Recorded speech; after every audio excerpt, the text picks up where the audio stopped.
Right, guys, welcome back. Today I'm in London and I'm going to be joined by an old friend of mine, Elliot Awin. He's truly a lovely, lovely man. He's rode the Atlantic solo. He's a fine specimen of an athlete. He's an ambassador for the British Heart Foundation, among many other things. He also happens to be a watch collector. So he's got a really, really interesting grouping of 2, maybe 3 watches. But why am I holding this vase? God only knows. Let's get into it.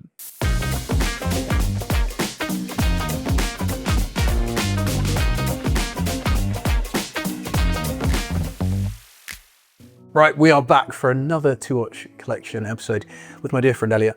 Hey, El, how are you, boy? Good to see you. Elliot and I were at school together many years ago. We ran into each other a lot in recent years at different fitness events. More recently, got a message out of the blue from the man. Sunday evening, after Antiques Roadshow and Songs of Praise, 6 or 7 Earl Greys down, and I had a WhatsApp message from the man saying, just listen, I've got my eye on something.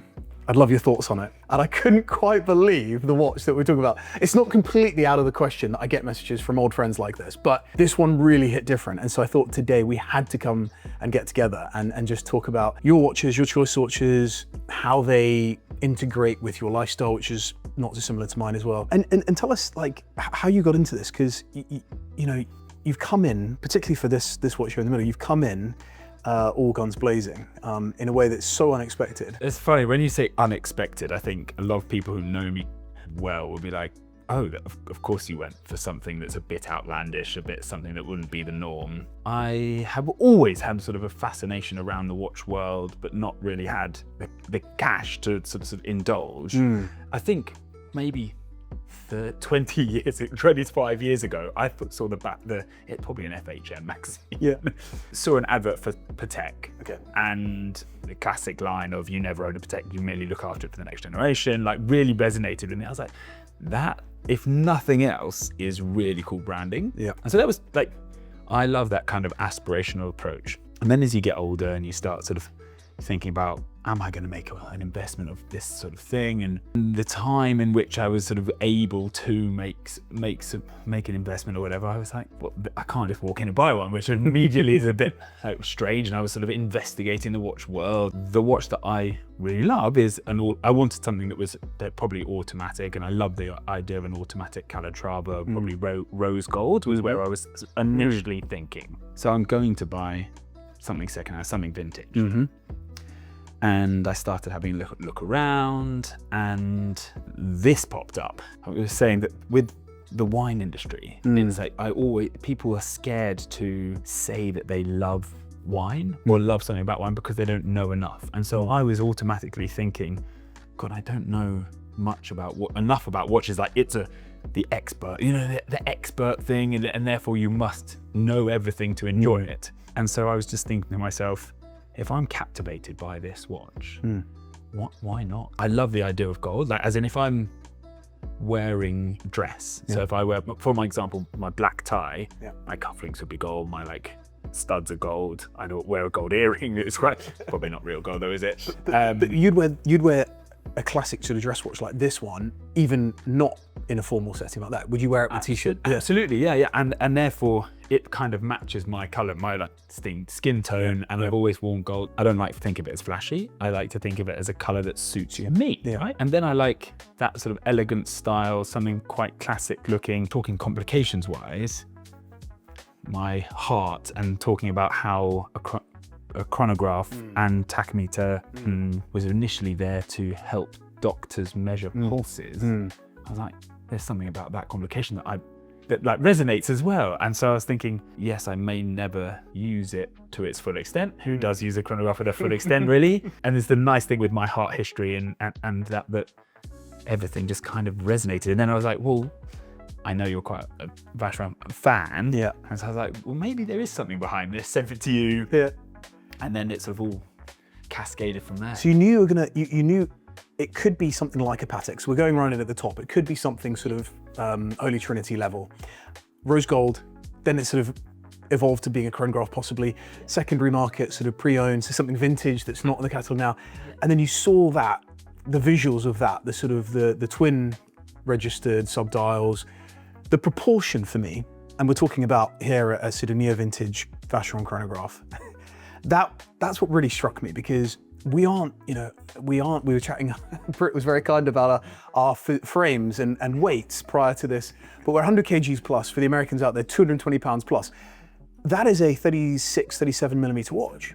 So you love the visuals of it, but did you try it on and then fall in love, or did you fall in love before? I fell in love before I tried it on, and then I went to meet the guy who was selling it and tried it on, and I thought, it's perfect. My parents bought me a Longines dress watch for my 21st, which is smaller than this as well. Really? But I only ever wore that for black tie occasions. You bought this from James, the guy that, for anyone out there that has seen this episode before, that me and the boys on the Four Married Men podcast talked about finishing the collection of James's collection, where he had an MB&F, he had a Lange 1, and a few other bits, and so this was his watch.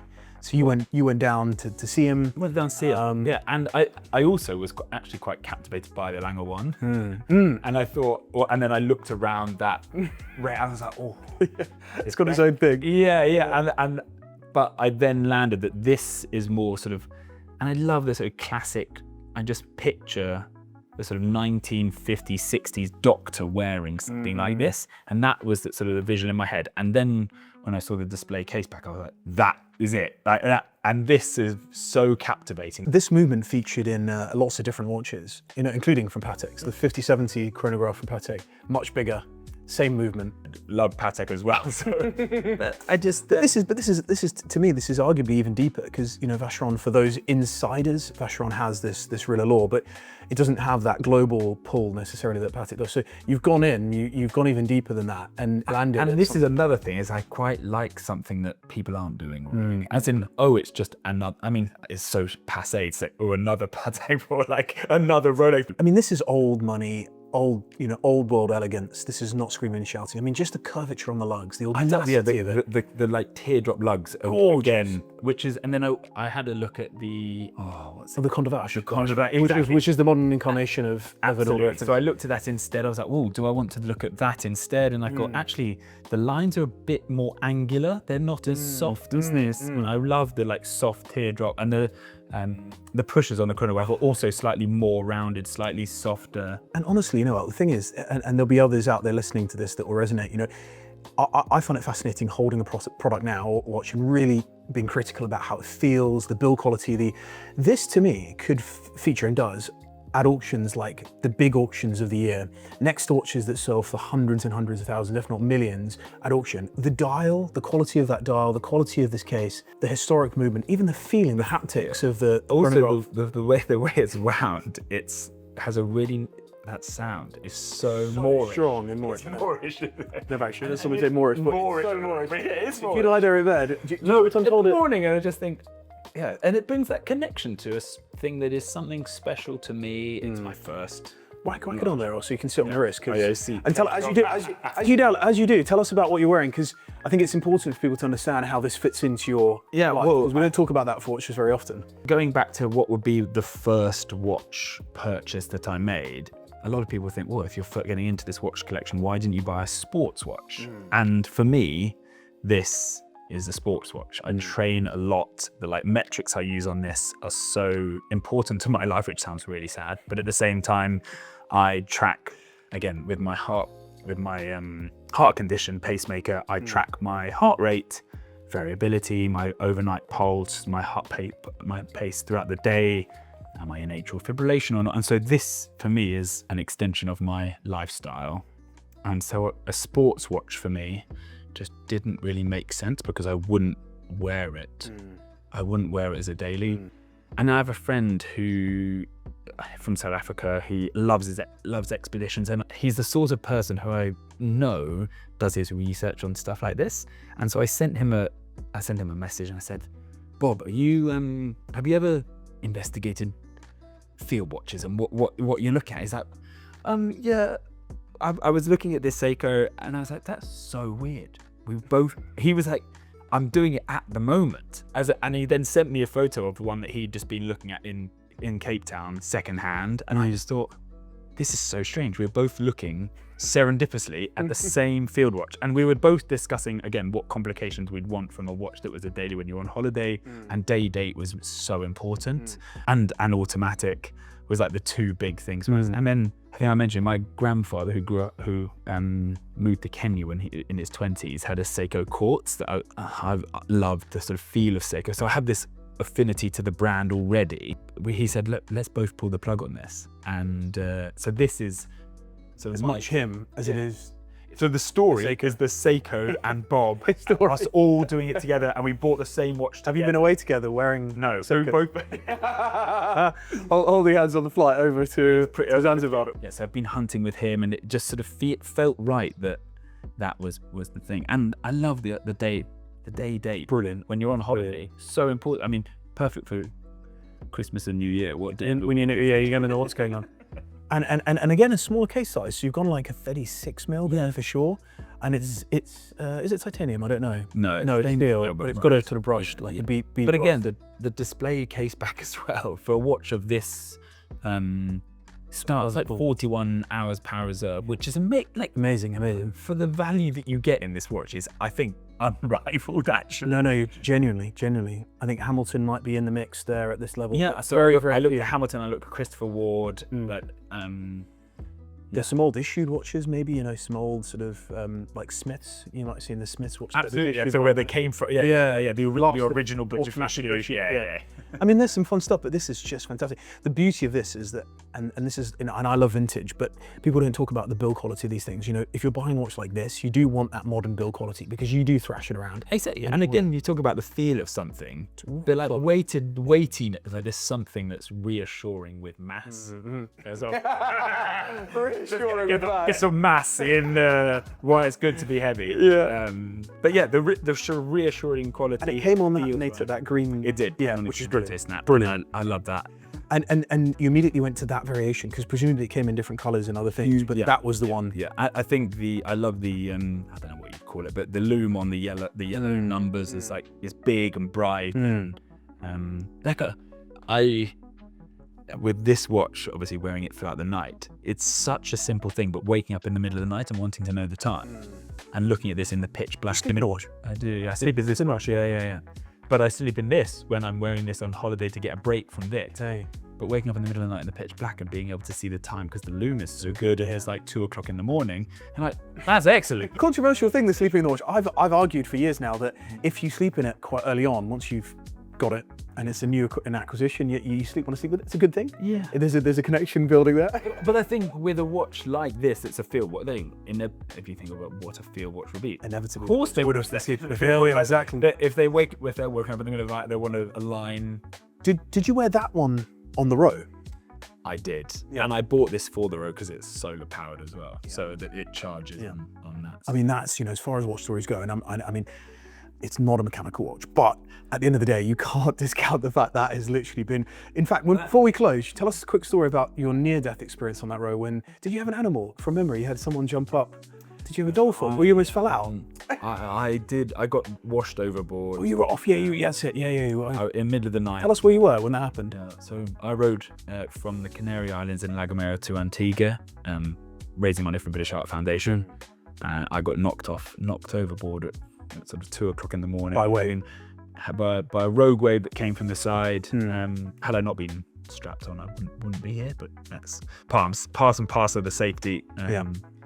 Precautions at once. Must have been a hell of a way to wake up. I was awake, but it definitely like heightens the senses. And so just to put this into context, people, are you wearing, what are you wearing at this point? Absolutely nothing. So you're completely naked? Completely naked. Other than the watch? Other than the watch and my strap and your waist. buckle. And the whole thing's now, you've been hit and the whole boat itself is flipped over. So now you're needing to unplug and then come back up. I didn't unstrap because you never know what's going to happen. But it's rough, it's pouring down with rain, there's waves everywhere, the boat's rocking. Where are we just geographically at this point? Literally in the middle of the Atlantic. Probably, well, I say middle, about a third of the way across. So 1,000 nautical miles trying to any land, 2,000 miles still to go. Yeah. It's quite sobering just sat here in this office, just thinking about the realities of that feeling. That is truly something that almost no one will ever know what that feeling's like. Yeah. And quite sobering to know that could have been the way things ended. Absolutely naked. With my garment. With your garment on.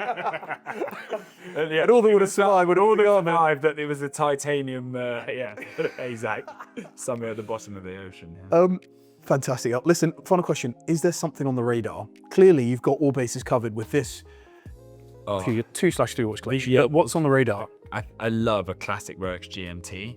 That's like, they all pop up and I love the nature of the patina on them as the wabi-sabi and the dial and the bezel, yeah. So we're talking like a vintage GMT, 60s, 50s, 4-digit, 60s, yeah, that 4-digit Rolex, yeah. exactly. Okay. That is Okay. potential, and you On bracelet, on the strap, bracelet. Okay. Yeah, and so Bond vibes there going as well. Yeah. Like, not that he wore a GMT, but yeah, I can. No, but I also, why GMT is a good complication for me is if I wear that watch on holiday, and you want to know what time it is at home or where you are, and so I like the functional side of watches as well. Let us know your comments below. Thanks for joining as always. Cheers.